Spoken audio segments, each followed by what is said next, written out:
Welcome back. We keep this train moving, and we are now on to our Women at the Forefront segment, which is all about encouraging our young girls to go forth and break that glass ceiling. And we welcome you to be part of this conversation. At Jain Wambui is my official handle, Facebook, Twitter, Instagram. You can talk to us using the hashtag Good Morning Kenya as well. At KBC Channel 1 is our official station handle across Facebook, Twitter, and Instagram. Now, to help us with this conversation today, we want to look at leadership, and not just leadership, but a modern version of leadership that has come along with all the emerging trends that we have been seeing in the workspaces. And this is particularly visionary leadership, and more so narrowing it down to our women. And to help us with this conversation today, we have with us Wanjiku Wairia, who is a strategic advisor when it comes to visionary leadership. Good morning, Wanjiku. Good morning, Wambui. How are you doing? I am doing great. Thank you so much for making time to be with us. Thank you so much for having me. Are you on the socials? Of course I am. How can our viewers be able to interact with you? All right. On Twitter, I'm at Wanjiku WL. On Facebook, it's Wanjiku. You can find me on the page or my personal profile. On LinkedIn, it's Wanjiku Wairia. All right. Or IG, Wanjiku WL as well. Fantastic. If you feel you want to send through something to her more directly on a very personal level, you can do so. I'm sure she will be able to address them as and when she gets to that. Now, let's start with visionary leadership. It's something that we've just casually mentioned here, but it is a modern leadership style that has emerged with as we keep up with the changing times. But when we talk about visionary leadership, before we bring it down to women, what exactly are we referring to? This is ensuring that you have a duality of focus. So vision, primarily, as the word denotes, it's about knowing where you're going. So it's not so much about knowing where you're going, it's about ensuring that you know the how and the what. This is the route I'm going to use and what I need to do along the way. And ensuring that you're able to have a 360 view so that you can think globally. You're able to think big. You're able to say 5, 10, 15, 20 years from now, this is what I achieved. And this is what it's looking like in the global south where we operate from. This is how it's playing in the global north. Yes. But even as though we seem to be so different in that way, there's so many gifts and talents that we possess in the global south that more often than not, we do not appreciate. So when you talk about vision, there's what I want. I want to be the best. If it's an organization X within the industry across the region, and region could be continent, for example. Yes. So yes, that's what you want to be, the lead in Africa. But what's happening in Eurasia? What's happening in the Americans? What's happening with Asia? So it's about transcending the borders that are there. It's actually about removing your bridles. The things that tell you, okay, Wanjiku, start small. I agree, start small, but think big and start small. Now, that brings me to our understanding of leadership. Now, you know, the other day, there was this debate about the degree requirement for our leaders. It is in the Constitution, hasn't been implemented since 2012, and there's been a lot of back and forth about this level of education requirement for our leaders.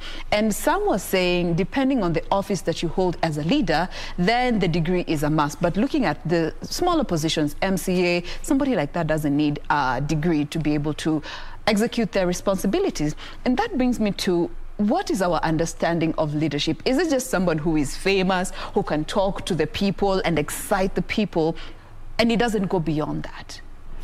So what you've just described at the end, it's about personality and character. Not leadership. Not necessarily leadership. Just because you can draw people doesn't mean you'll lead them in the right direction. You could be leading us off a cliff. Yeah. Just because we don't find you warm and, you know, and we can't hold hands and knit sweaters with you, doesn't mean that you will not take us down the right path. In fact, it is said that some of the greatest leaders tend to have some of the most quiet personalities. Now, based on what you said, in terms of level of education, I believe education is important because education exposes you. We always say you can never rise above, neither can you lead above the expression experience of what you are exposed to. That becomes your ceiling. And the more exposed, it doesn't matter. Well, it does matter in terms of the schools you go to, but the question is, how much do you invest in the education that you get? Because we see kids coming from really very poor background but performing incredibly well. Yes. So it is, what do you do with that? So education is important, but more importantly, what do you do with it? What do you do with it? Do we carry it as a chip on our shoulder and say, I have a degree, I have a PhD, I have a master's, I have, you know, like, hey, everybody stop, you know, I've showed up. Bow down. Yes, and that's therefore we do not apply ourselves, our mind, our body, and our spirit, and our soul to engaging with the content and being alive to the environment that you find yourself in. Because if you're not alive to the environment, how then does this education help you? It becomes actually just one of the other things that are on your wall that you can say, I don't know, I bought a red shoe. You and your, I mean, yes, so why should we care? Exactly. What is it about the red shoe that makes it significant? Exactly. Now, that brings me to why, from what you have seen and, of course, interacting with the different spaces and cultures that you've been exposed to, what is it that sets visionary leadership above the traditional forms of leadership that we are used to seeing or that we practice? All right. The thing that sets visionary leadership apart is giving equal attention, energy, focus, and resourcefulness to the hard things, which is performance, which we're saying, you know, this is where we want to go, we want to reach, but this is our target, etc. With the soft elements of it as well. It's like, how are my people feeling? Where are they at? If this is how the economy is, how can we adjust? What are those things that we can do to be able to reiterate? Do I need to create a lot more flexible and more flexible environment? All right, I'm expecting people to work from home, but am I presuming everybody has a chair and a desk that they can use? And if we cannot afford to do that, how can we then work around it? Can we support them in which you can, can we provide at least internet? So what are those things that you do, the hard and the soft? That is what visionary leadership is about. Because when you have both in duality, every step you take, you'll never find yourself with blinders, because blinders are the ones that make us forget and say, yes, numbers are important, we need to make money. They narrow the vision. Agreed, completely. We need to make the money. All right. But you need people who understand the what and the why, and so that they're able to act on the when.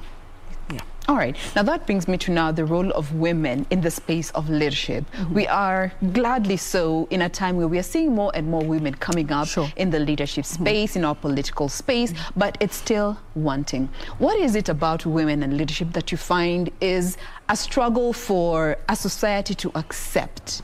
All right. First things first, having played in the big boys league and from a very young age. So Wambui, not doing the math, I'm 21 at age, right? I was forever 21. Fantastic. Forever 21. I've done this for 23 years. So having done this for a while, one of the things I found is that women play ourselves short. Before we even get there? Before we even get there.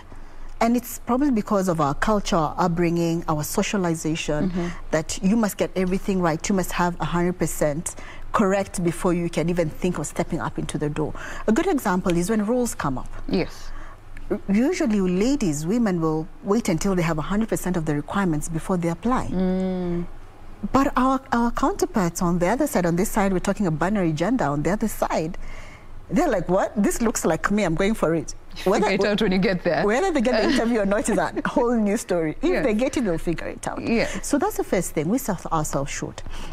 And when we do get to the table, a lot of times we feel we do not deserve the seat at the table. And the question is, why, my sister? You got the table. Well, you could be all these other things. You can be all shades of beautiful and amazing. That's okay. But your brain is probably what got you there. Yes. So why don't we showcase that? Dress up, show up, look amazing. But when you get to the table, lean in. Lean into the table.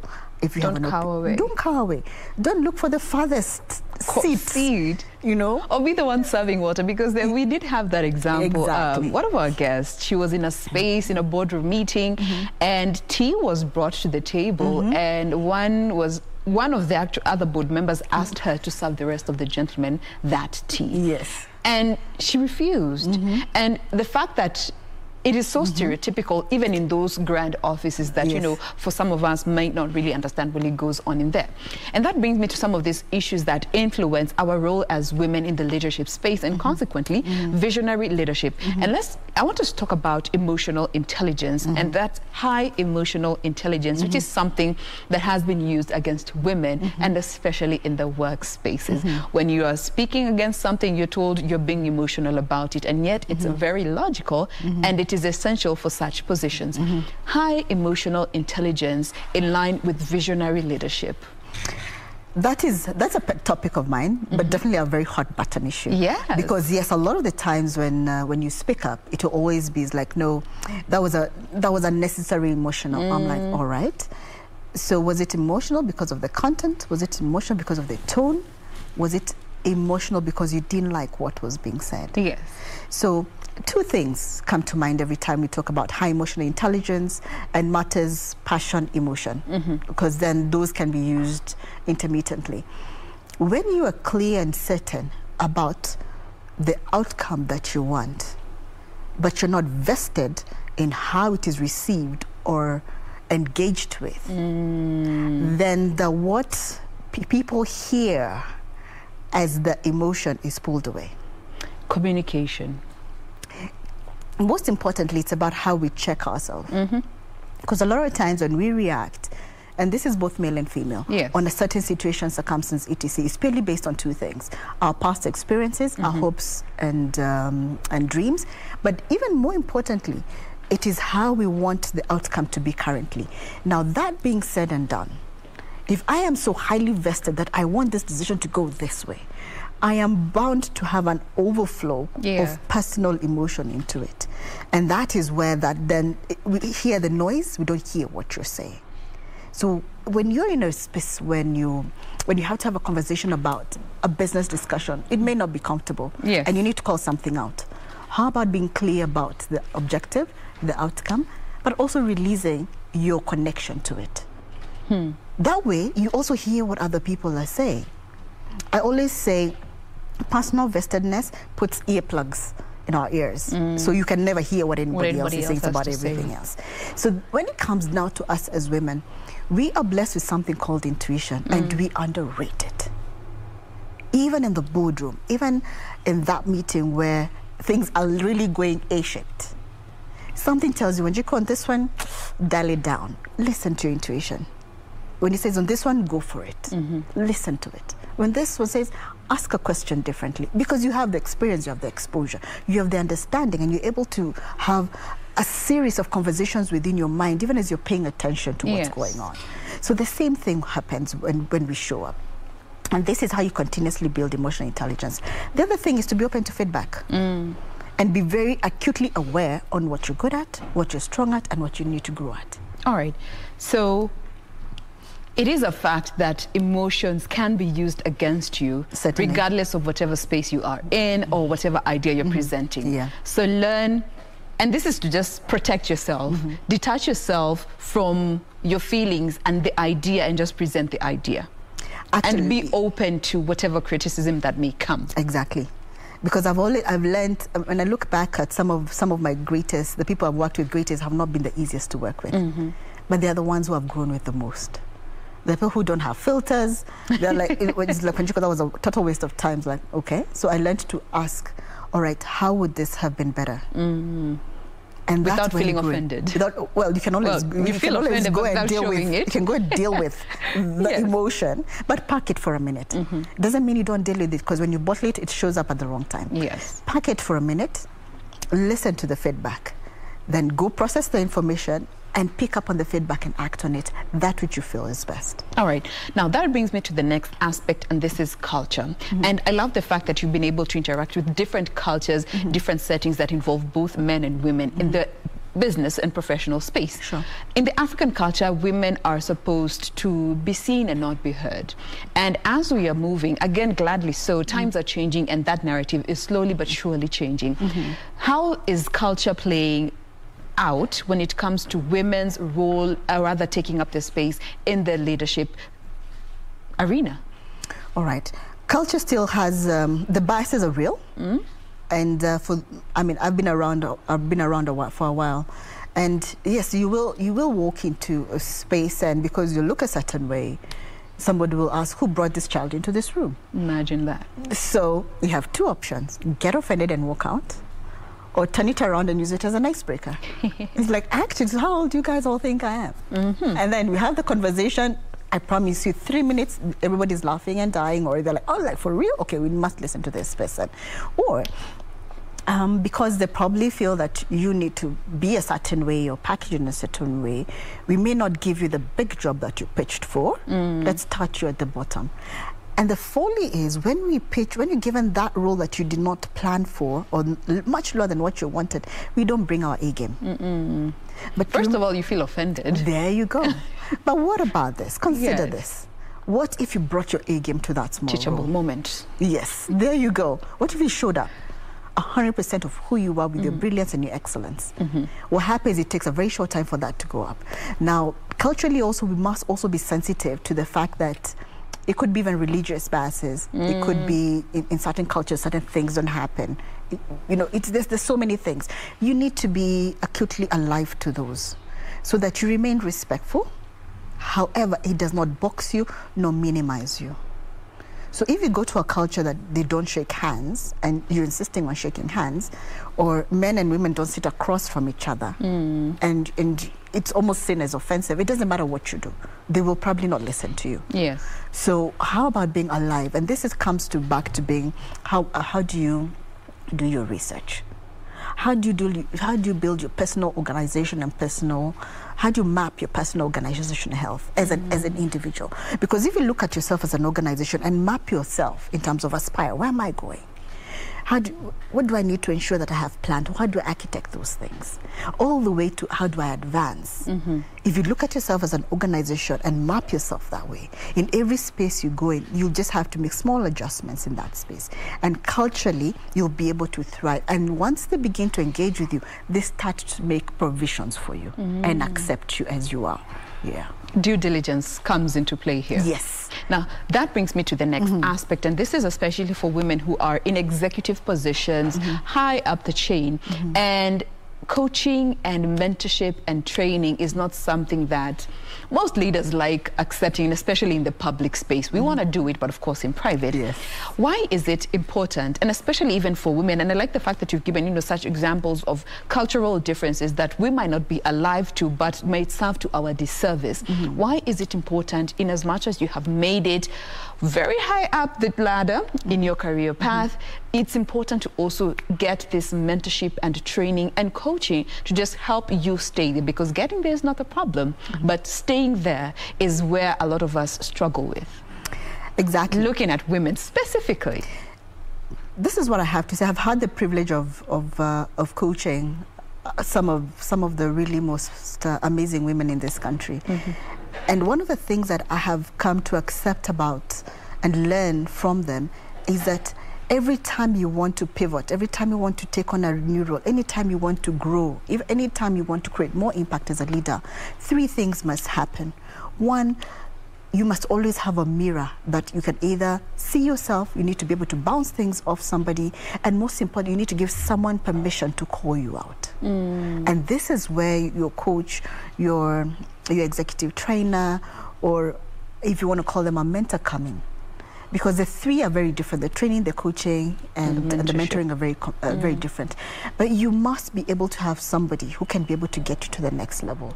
And usually it needs to be something, not somebody who worships you because you're all this great. Yeah. And we're not saying you're not great, but somebody who can objectively be in your corner 100%, help you prepare, help you walk down very slippery roads, call you back, pull you out and say, hey, that's a rabbit hole, sweetie. We ain't going down that road. An accountability partner of sorts? Accountability could be a friend. Yeah. But this is more of a business relationship. If you can have a friend who can provide that kind of relationship, it's even better. But normally when you remove the friendship connectedness from it, it brings a lot more objectivity into the conversation. It's more efficient. Yes, exactly. Right. And interestingly, so a lot more women are taking this up, and I must celebrate us. Yes. Yeah. Now, as my directors are telling me we're almost out of time, but as we also bring this conversation to a close, we cannot conclude without talking about people skills. And this now cuts across both men and women in leadership positions. People skills is something that is becoming clear is essential for every profession. Why is it important? And especially for our leaders who are up there, because, yes, you are there. Yes, you give direction, you delegate and all, but people skills is something that we need to thrive regardless of our level in the job market. Certainly. I'd like to make a correction first. People skill doesn't mean being a people person. So that's the difference, not the difference. Yes, there's a very big difference. That is one. Two, my experience and my learnings and the areas I've been able to engage with a lot of the most successful leaders that I know. Yes. People's skill is about seeking to understand people. And seeking to understand is about compassion. And compassion is about empathy in action. So it's like, okay, so help me understand what's going on. All right. But ensuring that you do not remove the accountability, responsibility, and the consequences of actions from them. Ooh, I like that. That's exactly what people's skills are. Responsibility, accountability, and consequences. Yes. Because all these things always flow for every single action and or behavior, Wanjiku. There'll always be a certain cycle. Always ask yourself, what is the consequences to me and to the person that I'm interacting with, or ecosystem? Let me work with the ecosystem. Yes. And with that consequence, what is the impact that's thereof? And what ripples will I leave in my wake? The moment you can answer that and map it against the battle-tested 5A model. Yes.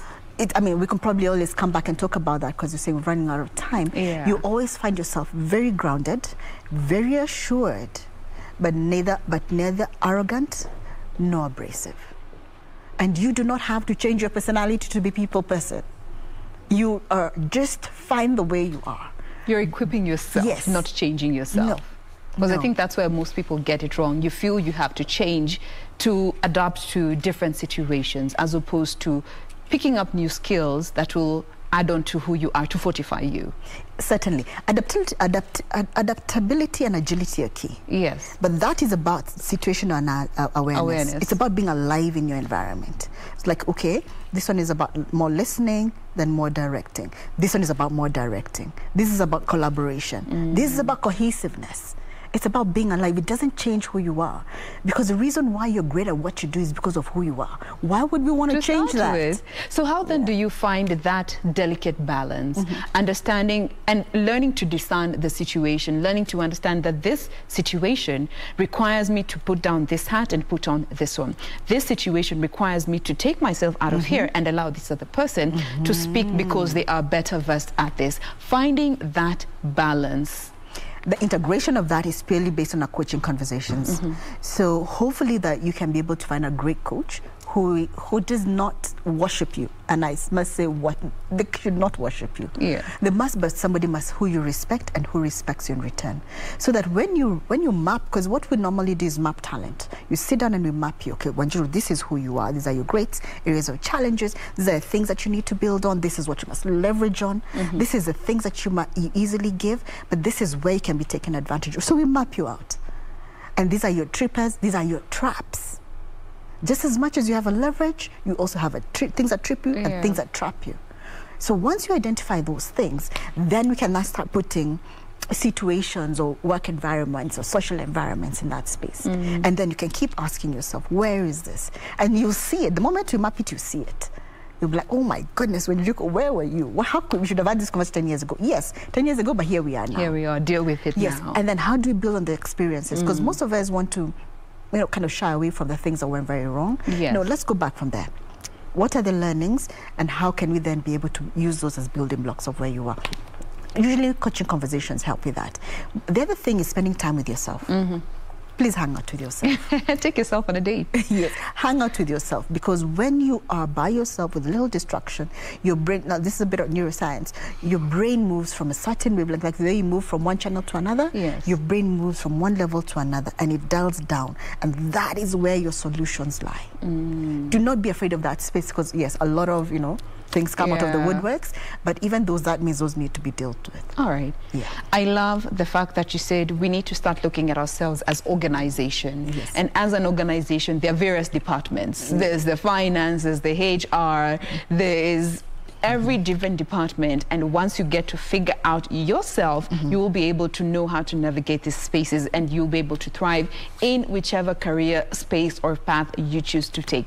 Now, due to the constraint of time, we have to bring this conversation to a close at that particular point, but we have been speaking with Wanjiku Wairia, who is a strategic advisor when it comes to visionary leadership. Maybe you could remind us once again how guys can find you on the socials and be able to interact with you there. Certainly. On LinkedIn, you can find me as Wanjiku Wairia. On Facebook, you can find me as Wanjiku O, Wanjiku WL, IG, Instagram, Wanjiku WL, and Twitter, Wanjiku WL. I look forward to connecting. Fantastic. Thank you so much for making time to be with us today. Short but sweet conversation right here, all about our women at the forefront and, of course, looking at visionary leadership. That brings us to a close of Good Morning Kenya. Thank you so much for being with us from the beginning up until now. Be sure to join us again tomorrow morning as we get to close the week here on Good Morning Kenya. On behalf of the crew, have a lovely day. Do enjoy the rest of your viewing. I am Jain Wambui.